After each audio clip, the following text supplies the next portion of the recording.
Hello guys, welcome to your channel. ಇವತ್ತಿನ recipe ಬಂದುಬಿಟ್ಟು ತುಂಬ ಡಿಫ್ರೆಂಟಾಗಿರೋಂಥ ಕ್ರೀಮಿ ಸ್ಟ್ರೆಚರ್ ಆಗಿರೋಂಥ ಹಾಲಿನ ಪಾಯಸ ಮಾಡ್ಕೊಳ್ಳೋಣ. ತುಂಬ ಅಂದರೆ ತುಂಬಾ ಟೇಸ್ಟಿಯಾಗಿರೋಂಥ ಪಾಯಸ. ಅದಕ್ಕಿಂತ ಮೊದಲು ನಮ್ಮ ಚಾನಲ್ ಯಾರಾದರೂ ಹೊಸ್ದಾಗಿ ನೋಡೋರಾದರೆ ಪ್ಲೀಸ್ ನಮ್ಮ ಚಾನಲ್ನ ಸಬ್ಸ್ಕ್ರೈಬ್ ಮಾಡ್ಕೊಳ್ಳಿ, ಲೈಕ್ ಮಾಡಿ, ಶೇರ್ ಮಾಡಿ. ನಾವು ಮಾಡೋ ಪ್ರತಿಯೊಂದು ವಿಡಿಯೋ ನಿಮಗೆ ನೋಟಿಫಿಕೇಷನ್ ಆಗಿ ಬರುತ್ತೆ. ಇದೊಂಥರ ತುಂಬ ಮದುವೆ ಮನೆಗಳಲ್ಲಿ ಮಾಡ್ತಾರಲ್ಲ ಆ ಥರ ಇರುತ್ತೆ, ಕ್ರೀಮಿಯಾಗಿ ತುಂಬಾ ಚೆನ್ನಾಗಿರುತ್ತೆ. ಸಿಂಪಲ್ಲಾಗಿ ಮಾಡ್ಕೊಳ್ಳೋ ವಿಧಾನ ತೋರಿಸ್ಕೊಡ್ತೀನಿ.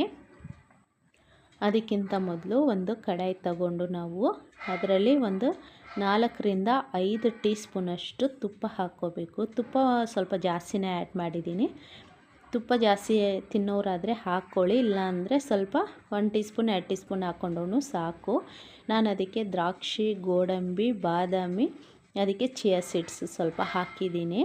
ಚಿಯಾ ಸೀಡ್ಸು ಜಾಸ್ತಿ ಹಾಕ್ಕೊಳ್ಳೋಂಗಿಲ್ಲ, ಫ್ಲೇವರು ಓವರಾಗಿರುತ್ತೆ. ಅದು 1 ಟೀ ಸ್ಪೂನಷ್ಟು ಆ್ಯಡ್ ಮಾಡಿಕೊಂಡ್ರೆ ಸಾಕು. ಪಾಯಸ ತುಂಬಾ ಟೇಸ್ಟಿಯಾಗಿರುತ್ತೆ. ಇವಾಗ ಎಲ್ಲ ನೀಟಾಗಿ ಲೋ ಫ್ಲೇಮಲ್ಲಿ ಇಟ್ಕೊಂಡು ನಾವು ಗೋಲ್ಡನ್ ಬ್ರೌನ್ ಕಲರ್ ಬರೋವರೆಗೂ ಫ್ರೈ ಮಾಡ್ಕೋಬೇಕು. ಇವಾಗ ಫ್ರೈ ಆಗಿದೆ ಅಲ್ವಾ, ಎಲ್ಲ ಸೈಡ್ಗೆ ಒಂದು ಬಟ್ಲಲ್ಲಿ ಎತ್ಕೋಬೇಕು. ನಾವು ಡ್ರೈ ಫ್ರೂಟ್ಸು ಜಾಸ್ತಿ ಹಾಕ್ಕೊಳ್ಳೋದ್ರಿಂದ ತುಂಬಾ ಚೆನ್ನಾಗಿರುತ್ತೆ, ಹಂಗಾಗಿ ನಾನು ಡ್ರೈ ಫ್ರೂಟ್ಸು ಜಾಸ್ತಿ ಆ್ಯಡ್ ಮಾಡಿದ್ದೀನಿ. ಇವಾಗ ಎಲ್ಲ ಸೈಡ್ಗೆ ಎತ್ಕೊಂಡ್ಮೇಲೆ ಸೇಮ್ಯಾ ಇದೆಲ್ಲ ಸೇಮ್ಯಾ ತಗೋಬೇಕು. ಸೇಮ್ಯಾ ರೋಸ್ಟೆಡ್ ಸೇಮ್ಯಾ ಆದರೂ ತಗೊಳ್ಳಿ, ಇಲ್ಲಾಂದರೆ ರೋಸ್ಟ್ ಇಲ್ಲ ಅಂದ್ರೂ ಪರವಾಗಿಲ್ಲ. ನಾವು ಮೀಡಿಯಮ್ ಫ್ಲೇಮಲ್ಲಿ ರೋಸ್ಟ್ ಮಾಡ್ಕೋಬೇಕು. ರೋಸ್ಟೆಡ್ ಸೇಮ್ಯಾ ತಗೊಂಡ್ರೆ ಒಂದು ನಿಮಿಷ ಅಷ್ಟು ಸ್ವಲ್ಪ ಬಿಸಿ ಮಾಡಿಕೊಂಡ್ರೆ ಸಾಕು.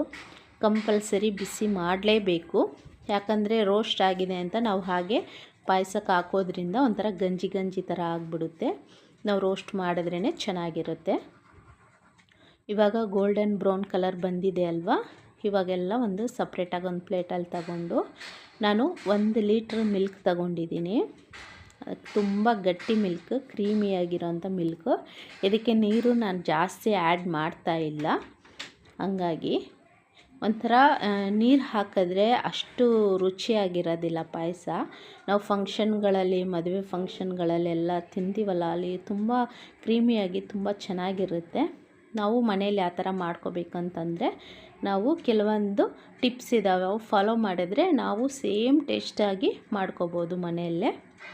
ಇವಾಗ ಹಾಲು ಕುದೀತಾ ಇದೆಯಲ್ಲ, ಆ ಸೈಡ್ಸ್ ಕ್ರೀಮ್ ಎಲ್ಲ ನೋಡಿ, ಹಾಲು ಉಕ್ಕು ಬರೋವಾಗ ಅದೆಲ್ಲ ನಾವು ಎತ್ಕೊಂಡು ಎಲ್ಲ ಪಾಯಸದ ಜೊತೆ ಎಲ್ಲ ಸೈಡ್ಸ್ ಎಲ್ಲ ತಗೊಂಡು ಅದಕ್ಕೇ ಹಾಲಿಗೆ ಮಿಕ್ಸ್ ಮಾಡ್ಕೋಬೇಕು. ಆವಾಗಲೇ ಕ್ರೀಮಿ ಟೇಸ್ಟಾಗಿ ಬರುತ್ತೆ. ಇವಾಗೆಲ್ಲ ಈ ರೀತಿ ಒಂದು 2 ನಿಮಿಷ ಕುದಿ ಬಂದರೆ ಸಾಕು. ನಮಗೆ ಹಾಲು ಚೆನ್ನಾಗಿ ಕಾಯಿಸಿದ್ರೆ ಸಾಕು. ಈ ರೀತಿ ಸಿಮ್ಮಲ್ಲಿ ಇಟ್ಕೊಂಡು ನೀಟಾಗಿ, ನೀವು ಇದಕ್ಕೆ ಬೇಕಂದರೆ ಬೆಲ್ಲ ಆದರೆ ಹಾಕ್ಕೋಬೋದು, ಇಲ್ಲಾಂದರೆ ಸಕ್ಕರೆ ಎಲ್ಲಾದರೂ ಮಾಡ್ಬೋದು. ಬಟ್ ನಾನು ಸಕ್ಕರೆ ಹಾಕಿ ಆ್ಯಡ್ ಮಾಡ್ತಾಯಿದ್ದೀನಿ ಪಾಯಸ. ನೀವು ಬೆಲ್ಲ ತಿನ್ನೋರು ಬೆಲ್ಲ ಆದರೂ ಹಾಕ್ಕೋಬೋದು. ಇವಾಗ ಹಾಲೆಲ್ಲ ಕುದೀತಾ ಇದೆ ಅಲ್ಲ, ನಾನು ಸಕ್ಕರೆನ ಆ್ಯಡ್ ಮಾಡ್ತಾಯಿದ್ದೀನಿ. ನಾನು ಒಂದು ಅರ್ಧ ಕಪ್ಪಷ್ಟು ಸಕ್ಕರೆ ಹಾಕ್ತಾಯಿದ್ದೀನಿ. ನೋಡಿಕೊಂಡು ಶುಗರ್ ಆ್ಯಡ್ ಮಾಡ್ಕೋಬೇಕು. ಸ್ವೀಟ್ ನಾವು ಎಷ್ಟು ತಿನ್ನೋಕ್ಕಾಗುತ್ತೆ ನೋಡಿಕೊಂಡು ಆ್ಯಡ್ ಮಾಡ್ಕೋಬೇಕು. ಕೆಲವರು ಜಾಸ್ತಿ ಸ್ವೀಟ್ ತಿನ್ನೋರು ಇರ್ತಾರೆ, ಕೆಲವರು ಮೀಡಿಯಮ್ ಸ್ವೀಟ್ ತಿನ್ನೋರು ಇರ್ತಾರೆ, ಹಂಗಾಗಿ ನೋಡಿಕೊಂಡು ಆ್ಯಡ್ ಮಾಡ್ಕೋಬೇಕು. ಇವಾಗ ಸಕ್ಕರೆ ಎಲ್ಲ ಬೆಂದ ಮೇಲೆ ನಾವು ಸೇಮ್ಯಾ ಏನು ಫ್ರೈ ಮಾಡ್ಕೊಂಡು ಇಟ್ಕೊಂಡಿದ್ವಲ್ಲ ಅದನ್ನು ಆ್ಯಡ್ ಮಾಡಬೇಕು.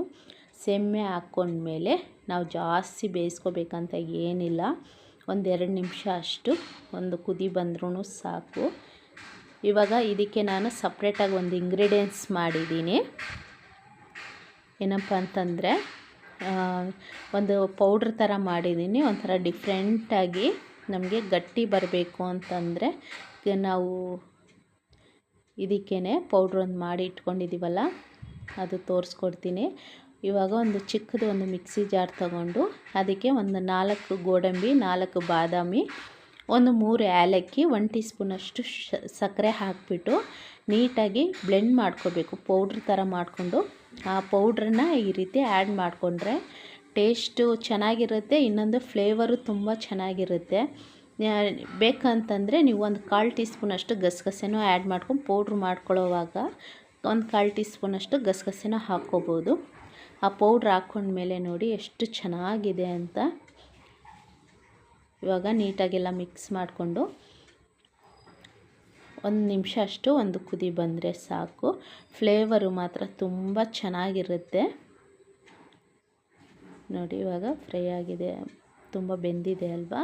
ಇದಕ್ಕೇ ನಾವು ಸಪ್ರೇಟಾಗಿ ದ್ರಾಕ್ಷಿ ಗೋಡಂಬಿ ಎಲ್ಲ ಫ್ರೈ ಮಾಡ್ಕೊಂಡಿದ್ವಲ್ಲ ಅದನ್ನು ಆ್ಯಡ್ ಮಾಡ್ಕೋಬೇಕು. ಜಾಸ್ತಿ ದ್ರಾಕ್ಷಿ ಗೋಡಂಬಿ ಆ್ಯಡ್ ಮಾಡಿದ್ದೀನಿ ನಾನು.